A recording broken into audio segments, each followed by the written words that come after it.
ये कहाँ तक हम लोग पढ़े थे बताइए।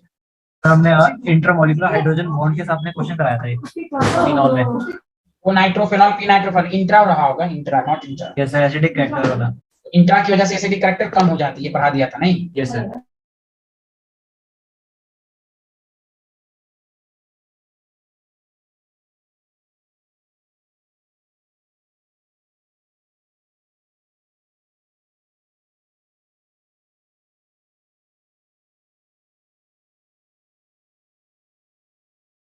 एसिडिक कैरेक्टर में हम सिर्फ ये देखेंगे कि इनकमिंग ग्रुप पर कौन सा इफेक्ट है। आपके पास प्लस आई माइनस आई आप लोग पढ़ चुके हैं। तो बताइए, इसमें ऑक्सीजन पर लोन पेयर है और ऑक्सीजन इलेक्ट्रोनेगेटिव है, तो माइनस आई और प्लस एम दोनों है। मेटा पोजीशन पर only minus I effect consider करते हैं, यहाँ माइनस आई और प्लस एम। आपको मालूम है कि माइनस आई इलेक्ट्रॉन डेंसिटी को क्या करता है, घटाता है। हाँ या ना, जल्दी बताएं सारे। Yes sir. Plus M electron donating group है, इलेक्ट्रॉन डेंसिटी को बढ़ाता है। माइनस आई प्लस एम मिलकर क्या करेगा, तो नेट इलेक्ट्रॉन डेंसिटी को घटाएगा, because resonance effect is greater than, अच्छा सॉरी, रेजोनेंस इफेक्ट जब ज्यादा होगा, resonance always dominate over inductive effect, तो माइनस आई प्लस एम मिलकर यहाँ पर इलेक्ट्रॉन डेंसिटी बढ़ा रहा है। जहां इलेक्ट्रॉन डेंसिटी बढ़ती है तो आपको मालूम है एसिडिक कैरेक्टर घटती है। तो वही है, यहाँ minus I plus M electron density यहाँ पर बढ़ा रहा है, इसलिए सबसे ज्यादा एसिडिक सी होगा, क्योंकि केवल माइनस आई है। उसके बाद ए होगा, क्योंकि यहाँ भी इलेक्ट्रॉन डेंसिटी बढ़ रही है, यहाँ भी इलेक्ट्रॉन डेंसिटी बढ़ रही है। अब यहाँ का माइनस आई नजदीक है तो थोड़ा कम बढ़ रही है, यहाँ दूर है तो ज्यादा अपोजिशन है तो स्लाइटली ज्यादा है, इसलिए बी होगा, फिर डी होगा। आया समझ में सर? हाँ, तो इस तरह इसमें कोई कुछ नहीं है, जो आप जीओसी में पढ़ चुके हैं 11th में, वही चीजें हैं कि आपको माइनस आई कौन ग्रुप प्लस एम वगैरह शो करता है, ये आपको अच्छे से आना चाहिए।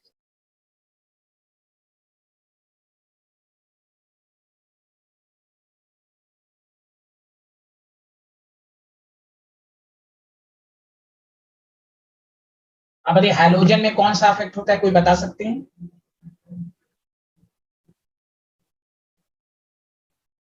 हैलोजन में कौन सा इफेक्ट होता है? हैलोजन में याद है, हैलोजन में मैंने कहा था resonance effect always dominate over inductive effect except halogen. तो हैलोजन में माइनस आई अभी पढ़ा था ना, हैलोजन में minus I greater than plus M. कुछ तो बोलिए, हेलो एवरीवन। Yes sir. तो इसमें हम केवल माइनस आई लेंगे, जबकि कीटन पर लोन पेयर है, लेकिन हम माइनस आई ज्यादा होता है, तो इसमें तो ये आसान है, माइनस आई नजदीक है तो बी के एसिडिक कैरेक्टर ज्यादा, फिर सी, फिर डी, फिर ए है कि नहीं? एनी प्रॉब्लम है स्टूडेंट? हाँ, तो कोई भी अगर आपसे पूछे अब इसी तरह आंसर देंगे। कुछ क्वेश्चन मिक्स करके आपको देगा। OH है और आपके पास NO2 है, और आपके पास ये आप लोग बताइए थोड़ा, OH है और O मिथॉक्सी है, यहाँ O नाइट्रोफेनॉल है और यहाँ O मिथॉक्सी फेनॉल है। तो बताइए इसमें आप बता सकती हैं मोर एसिडिक कौन है? बताइए, तो इनकमिंग इफेक्ट को ध्यान दीजिए, कौन कौन सा इफेक्ट हो सकता है, बोलिए। अच्छा, यहाँ NO2 में कौन सा इफेक्ट है? अच्छा, आगे answer, thank you, is more, very good Anubhav. यहाँ माइनस आई माइनस एम है तो नेट इलेक्ट्रॉन डेंसिटी घटेगी। माइनस आई प्लस एम है, यहाँ दोनों मिलकर इलेक्ट्रॉन डेंसिटी बढ़ेगी, that the reason A is more acidic than B. सबको समझ में आया, हाँ या ना? Yes sir. Yes yes sir. Thank you.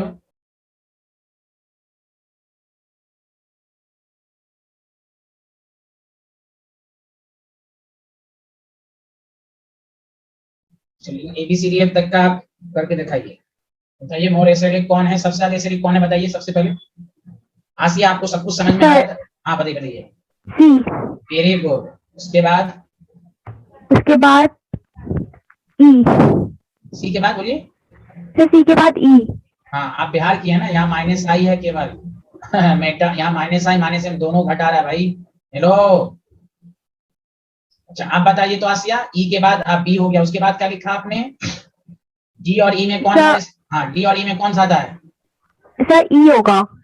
अभी भी गलत, बी, क्योंकि minus I minus M resonance ज्यादा डोमिनेंट होता है, माइनस एम का भी काम होता है ना इलेक्ट्रॉन डेंसिटी घटाना। यहाँ दोनों पर केवल माइनस आई है, यहाँ माइनस एम है मोर पावरफुल। अरे बोले ई के बाद ई, ए के बाद ए के बाद है, क्योंकि अल्कोहल और फिनॉल में फिनॉल मोर एसिडिक होता ही तो बताइए आपको। आया समझ में सबको, हाँ या ना? Yes sir. Yes sir.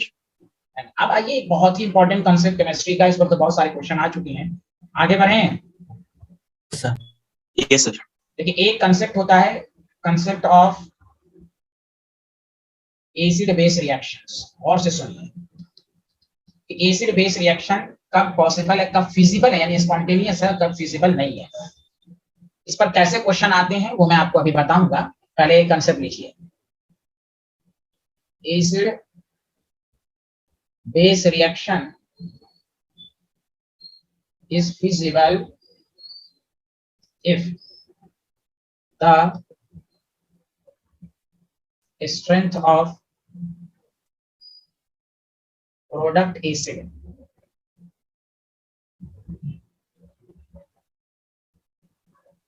is less than पर डार्क लाइन लगाइए, less than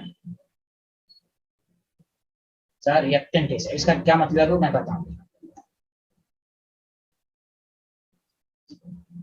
इस पर क्वेश्चन बहुत ही अच्छे आते हैं। Acid base reaction is feasible, the strength of product acid is less than reactant acid.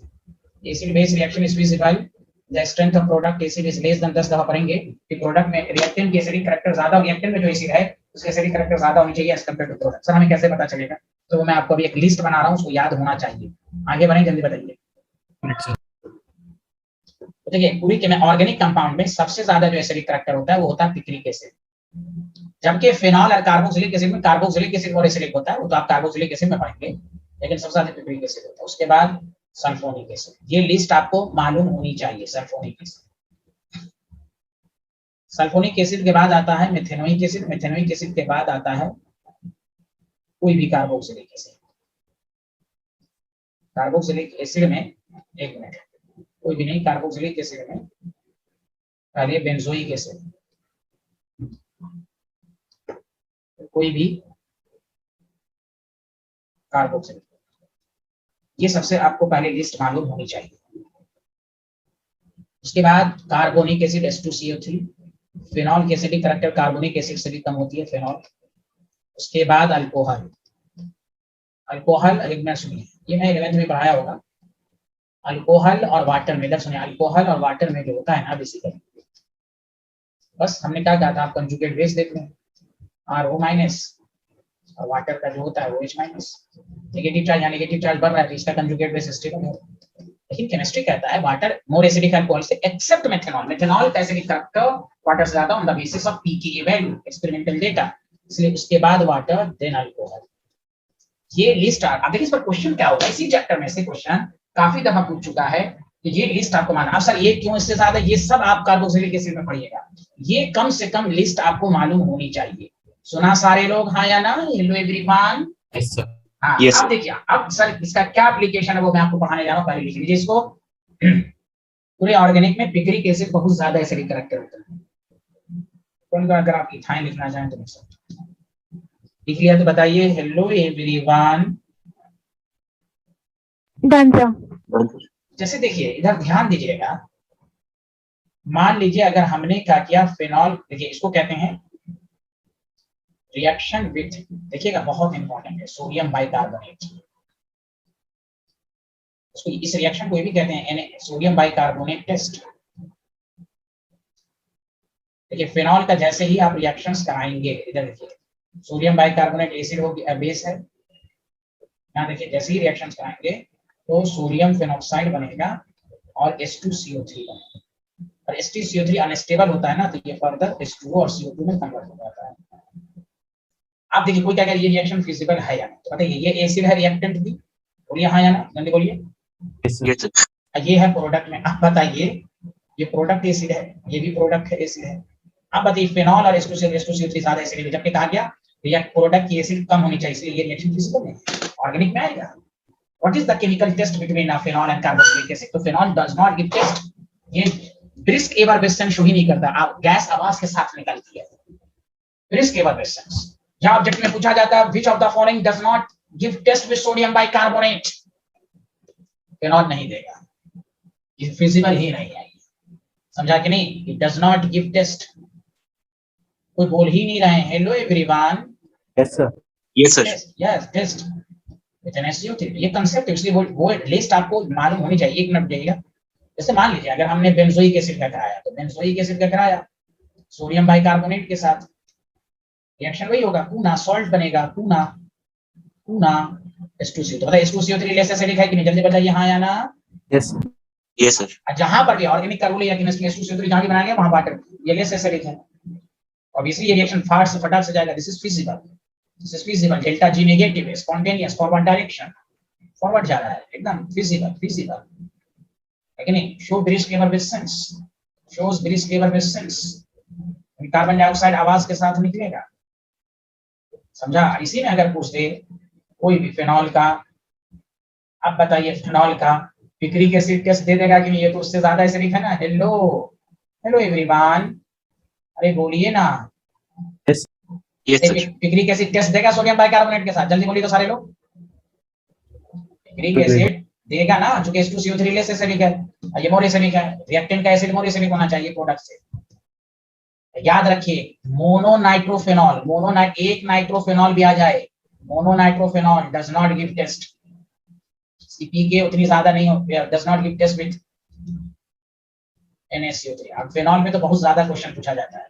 मतलब अगर आपके पास वो नाइट्रोफेनॉल है, ये भी लेस एसिडिक है, NaCO3 से नहीं देगा टेस्ट, H2SO3 से ले सके। हाँ अगर आप डाई नाइट्रोफेनॉल लगा दोगे तो फिर ये दे देगा, क्योंकि अब इसकी एसिडिक कैरेक्टर इतनी ज्यादा हो जाती है, सोडियम बाइकार्बोनेट है H2CO3 से ज्यादा हो जाता है, ये H2CO3 एंड ये टेस्ट देता है। अरे बोलिए आया समझ में? मोनो नाइट्रोफेनॉल आएगा फिर भी नहीं देगा। कुछ तो बोलिए, आप लोग बोलते नहीं है, नाराज हैं क्या? हेलो एवरीवन, ये दे देगा। हाँ H2CO, हाँ ये है concept of acid base reactions.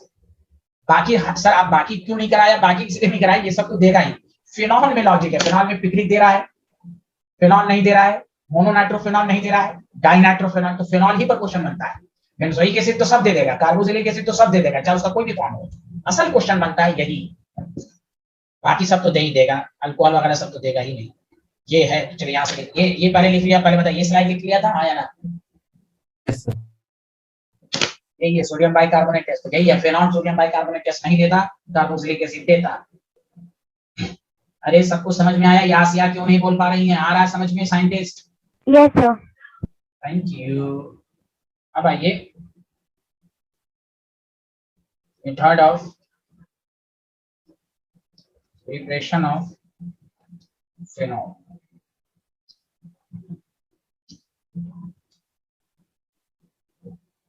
एक प्रोसेस होता है जिसको कहते हैं गाउस प्रोसेस, ये तो आसान है, ये आप पहले चैप्टर में पढ़ चुके हैं। अगर आप एराइल हैलाइड है, याद है aryl halide direct nucleophilic substitution show नहीं किया था। अगर आप ड्रास्टिक कंडीशंस देंगे 623 कार्बन एंड 300 ATM, ये रिएक्शन करके फेनॉल बनाएगा। हाँ या ना? जल्दी बताइए। Yes, sir. पहला रिएक्शन बहुत आसान है। दूसरा है, ये भी फर्स्ट चैप्टर में आपको आया था, आपने पढ़ा था बेंजीन डाइजोनियम हैलाइड सैन्या रिएक्शंस में। अब ये आप लोगों की याददाश्त बहुत अच्छी है। Hydrolysis of benzene diazonium halide, diazonium halide. और मैंने इसकी आपको मैकेनिज्म के साथ पहले चैप्टर में बताया था कि इसमें जो N2 होता है वो गुड लिविंग ग्रुप होता है। इधर देखिए N2Cl-। तो जब इसका वन वाटर के साथ हाइड्रोलिसिस होता है, हमने कहा था N2 गुड लिविंग ग्रुप है। यहाँ पर पॉजिटिव चार्ज देखिएगा, पहले चैप्टर में सैन रिएक्शन पूरा अच्छे से मैंने बताया हूँ। यहाँ न्यूक्लियोफाइल जो आता है वो OH- आकर यहाँ अटैक करके N2 गैस निकल जाता है, बिकॉज गुड लिविंग। कैसे N2 निकला ये सब आपको पढ़ाया जा चुका है। तीसरा ये है, दिस इज, ये तो इतना इंपॉर्टेंट है, इस पर खास ध्यान देना आपको।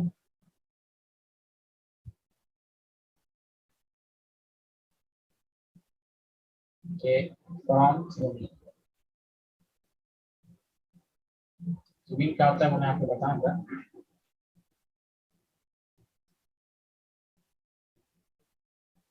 when cumene is oxidized,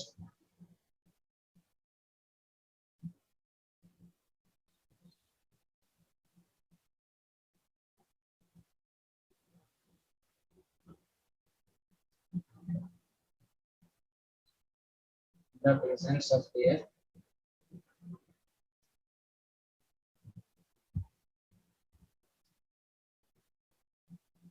form cumene hydroperoxide, पहले ये बनाता है।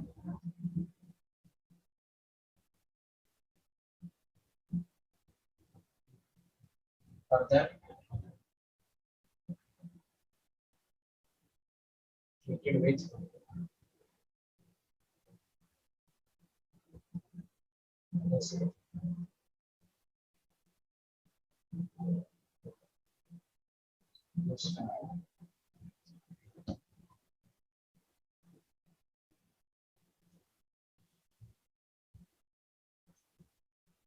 इसके बारे में कहा जाता है पूरी दुनिया में most world wide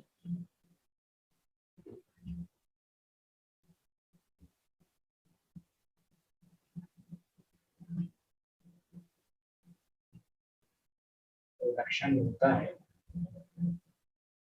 of phenol इस फ्रॉम क्यूमीन। अब देखिए इसमें आसान रिएक्शन है, यहाँ देखिए कैसे करा। क्यूमीन से पहले एयर ऑक्सीडेशन करा के क्यूमीन हाइड्रोपेरोक्साइड, उसका फर्दर डाइल्यूट एसिड के साथ करेंगे तो फिनॉल बनेगा। और पूरी दुनिया में सबसे ज्यादा फिनॉल इसी मेथड से बनाए जाते हैं। इसलिए ये स्लाइड तो बताइए क्यूमीन का जो फॉर्मूला होता है ना, उसको कहते हैं cumene, this is called isopropyl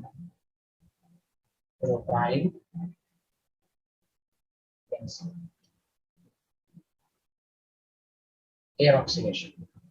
ये क्या करता है, CCH3, ये इंटरमीडिएट बीच में, अभी जी मेंस में इंटरमीडिएट भी बीच का पूछ दिया, इसलिए एक एक चीज पर ये OH, इसलिए नाम पड़ा क्यूमीन हाइड्रोपेरोक्साइड। फर्दर इसका H+ के साथ, तो मैं अभी बहुत इसकी आसान मैकेनिज्म है, लेकिन मैं इसको डायरेक्ट पहले समझा रहा हूँ। तो ये बॉन्ड बहुत ही वीक होता है, ये बॉन्ड वीक होता है, यहाँ डबल बॉन्ड बना देगा, ये यहाँ से ब्रेक होगा और ये OH जो है यहाँ ट्रांसफर होगा। अब इस तरह देखने में आपको लग रहा है कैसे ट्रांसफर हो गया, लेकिन दिस इज आसान। फिनॉल और इसमें जो बाई प्रोडक्ट बनता है वो एसीटोन बनता है। अब आइए इसकी मैकेनिज्म में, ऑब्वियसली है कि ऑब्जेक्टिव क्वेश्चन में नहीं पूछा जाएगा, लेकिन आपको C6 जानना चाहिए, H3 है। देखिए मैकेनिज्म बहुत ही आसान है, this is called isopropyl benzene. तो एयर ऑक्सीडेशन हुआ, अभी आपने देखा क्यूमीन हाइड्रोपेरोक्साइड बना। देखिए यहाँ तक कोई दिक्कत है, हाँ या ना जल्दी बताइए, बोलिए ना। अब एसिड से H+ आएगा, अब आपके पास लोन पेयर है तो ये आपको हो जाएगा ऑटोमेशन, तो C6H5। मेरी आवाज आ रही है ना सबको? Hello everyone. ऐसा आ रही है। Yes, sir. हाँ, OH2+। अब देखिए क्या ऑक्सीजन अपने ऊपर पॉजिटिव चार्ज बर्दाश्त करता है, जल्दी बताइए। No sir. No, sir. क्या करेंगे देखिए, तो यही है कि ये जैसे जाएगा तो ऊपर कौन सा चार्ज आएगा, जल्दी बताइए। पहले ऊपर वाला लिख लिया आप लोगों ने, जल्दी बताइए। तो एक मिनट बाद, अच्छा इसमें एक मिनट, ऊपर वाला तो लिख लिया ना आपने, जगह की कमी है। Yes, sir. पहले यहाँ तक बना लीजिए, तो जल्दी से फटाफट लिख लिया ना आपने, जल्दी बताइए। लिख लिया सर। अब देखिए C6H5 है, या आप इसको ऐसे भी लिख दीजिए C6H3, C6H5। तो उसको मैंने अभी कहा एसिड से H+ आएगा, डाइल्यूट एसिड इसलिए कहा गया, CH3 है, C6H5 है, OH2+।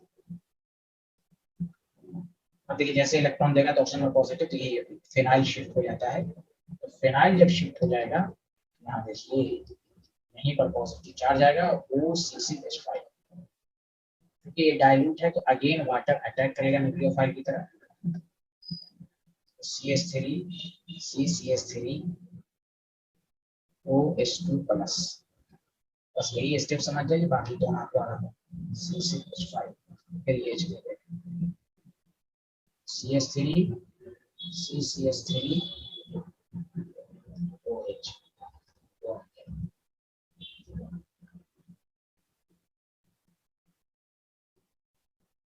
आपके पास आया CH3 CCH3 OH। CH4। आप लॉजिक लगाइए, सीसे गुड लिविंग ग्रुप है कि नहीं, क्योंकि सीसे जल्दी से भाग के तो रेजोनेंस स्टेबलाइज हो जाएगा कि नहीं, गुड लिविंग ग्रुप है कि नहीं, जल्दी बताएं हाँ या ना। लिविंग ग्रुप कौन होता है, जो स्टेबल हो। अब देखिए यहाँ पर ये इलेक्ट्रॉन जैसे ट्रांसफर होगा, कार्बन की वैलेंसी 5, यहाँ देखिए यही H, तो देखिए CH3 डबल बॉन्ड आ गया, C डबल बॉन्ड हो CH3, और यही H प्लस आके से अटैच होकर अल्कोहल बना देता है। बहुत ही आसान है। H प्लस आया, फिर वाटर हटाइए, फिनाइल शिफ्ट करा दीजिए, वाटर अटैक कराकर H प्लस हटा दीजिए, फिर ये लोन पे यहाँ जाएगा। चूंकि ये गुड लिविंग ग्रुप है, तो ये अब आपको समझ में आया होगा कि फिनॉल कैसे बना। आया समझ में, हाँ या ना, जल्दी बताएं। Yes sir. Yes, sir. अच्छा, कोई कहेगा कि यहाँ ये क्यों अच्छा मेथड है कि सर यहाँ तो प्रोडक्ट मिक्सचर के फॉर्म में बन रहा है। हाँ मिक्सचर है, लेकिन आपको मैंने पढ़ाया था कि अगर फिनॉल में तो हाइड्रोजन बॉन्ड है, एसीटोन वोलेटाइल होता है, हाइड्रोजन बॉन्ड थोड़ा सा भी हीट करेंगे ना, स्टीम बना देगा, जल्दी से वेपर फेज में चला जाएगा। इसलिए इसमें कोई अनदर मेथड अप्लाई करने की जरूरत नहीं है, डायरेक्ट स्टीम डिस्टिलेशन से ही सेपरेशन पॉसिबल है। तो इसीलिए इसमें खास ये लिख लिया आपने, हाँ या ना।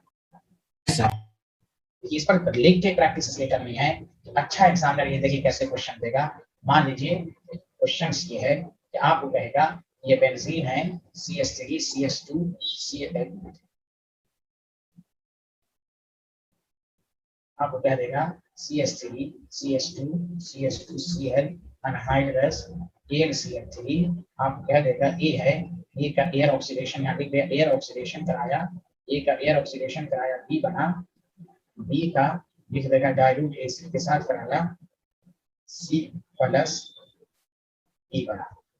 पहले देखिए बेंजीन का ये फ्रीडल क्राफ्ट एल्काइलेशन है, तो फ्रीडल क्राफ्ट एल्काइलेशन में AlCl3 को लेके उड़ेगा, तो यहाँ कार्बोकेटाइन बनेगा, यहाँ इलेक्ट्रोफाइल कार्बोकेटाइन है, लेकिन H के ट्रांसफर होने से यहाँ क्या हो जाएगा, CH3 CH प्लस हो जाएगा और CH3 है। दैट द रीजन A जो है आपके पास आइसोप्रोपाइल बेंजीन है, CH3, ये यही क्यूमीन हो गया। ये जो एयर ऑक्सीडेशन करके क्यूमीन हाइड्रोपेरोक्साइड बनाया, क्यूमीन हाइड्रोपेरोक्साइड जो बनाया CH3 है, OH है, डाइल्यूट एसिड के साथ हुआ, तो अभी आपने पढ़ा फिनॉल, इस तरह तोड़ के देगा प्लस एसिड। बताइए हाँ या ना, समझ में आया कि नहीं आया ना एवरीवन? Yes, sir. आया sir. Thank you very much. Sir एक बार लास्ट स्लाइड दिखा दीजिए। यहाँ पर आपको आना चाहिए कि फिनॉल क्यूमीन से इंडस्ट्रियल प्रिपरेशन है, सबसे ज्यादा फिनॉल इसी मेथड से बनाए जाते हैं। आइसोप्रोपाइल बेंजीन होता है,